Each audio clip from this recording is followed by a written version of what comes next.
ஒரு 10 நிமிஷத்தில் இன்ஸ்டண்ட்டாக ஒரு பிரேக்ஃபாஸ்ட்டோ டின்னரோ எப்படி செய்யலான்னு தான் பார்க்க போகிறோம். ரொம்ப ஹெல்த்தியான ரெசிபி, கூடவே அதோட சைட் டிஷ்ஷோ ஒரு இன்ஸ்டண்ட்டான ஒரு சூப்பர் சட்னி தான் பார்க்க போகிறோம் இன்றைக்கி. வாங்க ரெசிபிக்குள்ளே போகலாம். இதுக்கு 3 கப் கோதுமை மாவு எடுத்துக்கோங்க. தேவைக்கேற்ப தண்ணி ஊற்றி தோசை மாவு பதத்துக்கு நல்லா கரைச்சிக்கோங்க.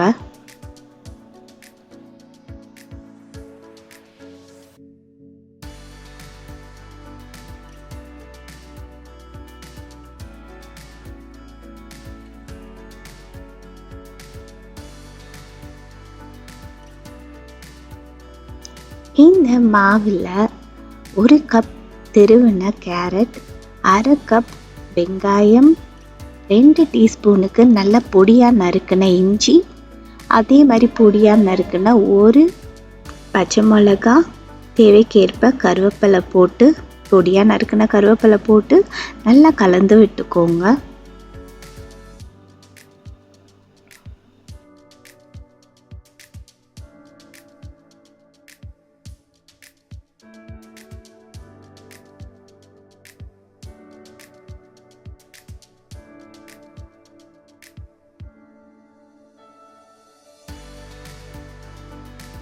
நல்லா மிக்ஸ் ஆயிடுச்சு. இப்போ தேவைக்கேற்ப உப்பு, 1 டீஸ்பூன் ஜீரகம், 1/2 டீஸ்பூன் பெருங்காய பொடி, 1/2 டீஸ்பூன் மிளகுத்தூள் போட்டு நல்லா கலந்து விட்டுக்கோங்க.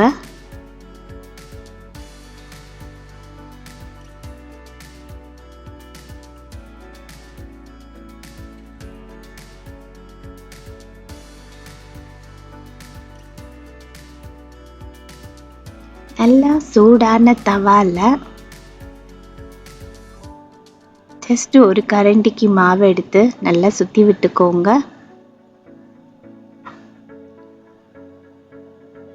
அவ்வளோதான். 1 டீஸ்பூன் நெய்யோ இல்லைன்னா ஆயிலோ ஊற்றி அதை நல்லா செவக்க குக் பண்ணிக்கோங்க. நல்லா ஒரு பக்கம் குக் ஆனதும் டர்ன் பண்ணிவிட்டு இன்னொரு பக்கமும் நல்லா குக் பண்ணிவிடுங்க. அவ்வளோதான். ரொம்ப சூப்பரான ஒரு ஹெல்த்தியான ஒரு பிரேக்ஃபாஸ்ட்டோ ஒரு டின்னரோ ரெடி ஆயிடுச்சு இன்ஸ்டண்ட்டாக. எனக்கு இன்றைக்கி ஒரு 10 தோசைக்கு இதே மாதிரி அளவில் சுட்டதெல்லாம் வந்துச்சு.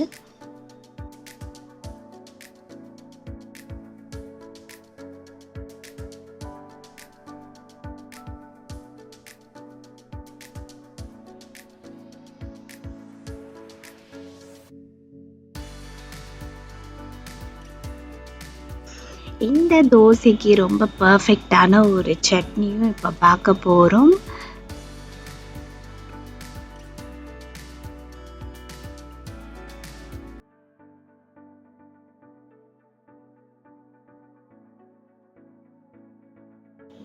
ஒரு 3 டீஸ்பூன் எண்ணெய் ஊற்றி எண்ணெய் நல்லா காஞ்சதும் ஜீரகம் போட்டு கூடவே ஒரு கொத்து கருவேப்பிலை போட்டு ஜஸ்ட் 1 மினிட் கொஞ்சம் சாட் பண்ணிக்கலாம். 1 கப் பூண்டு போட்டு நல்லா வதக்கிடுங்க. ஜஸ்ட் ஒரு 2 மினிட்ஸ் வதக்கிடலாம். அப்புறம் தேவைக்கேற்ப உப்பு போட்டு நல்லா அது செவக்க வறுத்துருங்க. நல்ல கலர் வர்றதுக்கு நான் 4 காஷ்மீரி சில்லி எடுத்திருக்கேன். அதையும் போட்டு நல்லா ஒரு 2 நிமிஷம் வதக்கிடுங்க. தேவைக்கேற்ப புளியும் போட்டு அதோட 5 நிமிஷம் வதக்கிடுங்க. நல்லா செவக்க பூண்டு வறுப்பட்டதும் பாருங்க நல்லா வதங்கிடுச்சு. இப்போ அடுப்பை ஆஃப் பண்ணிட்டு நம்ம மிக்ஸி ஜாரில் ட்ரான்ஸ்ஃபர் பண்ணிக்கலாம். 1/2 கப் தண்ணி ஊற்றி நல்லா ஃபைன் பேஸ்ட்டாக அரைச்சி எடுத்துக்கோங்க.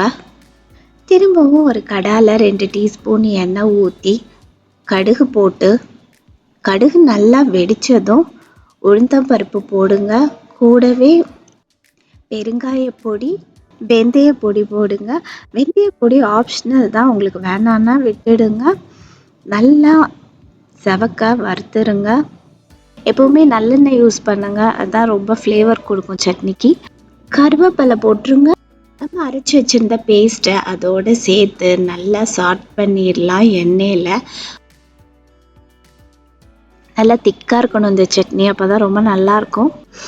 மிக்ஸி ஜாரை ஒரு 1/2 கப் தண்ணி ஊற்றி அலசி அதோட சேர்த்துக்கோங்க.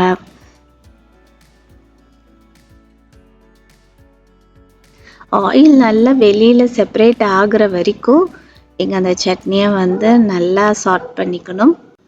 ஆயில் லேசானதும் அடுப்பை ஆஃப் பண்ணிடலாம். அவ்வளோதான், ஒரு சூப்பரான ஸ்பைசி சட்னி ரெடி ஆயிடுச்சு. இது கூட தக்காளி சட்னி, வெங்காய சட்னி நல்லா இருக்கும். உங்களுக்கு இந்த ரெசிபி பிடிச்சிருந்தா சப்ஸ்கிரைப் பண்ணுங்கள், லைக் பண்ணுங்கள், ஷேர் பண்ணுங்கள். நன்றி.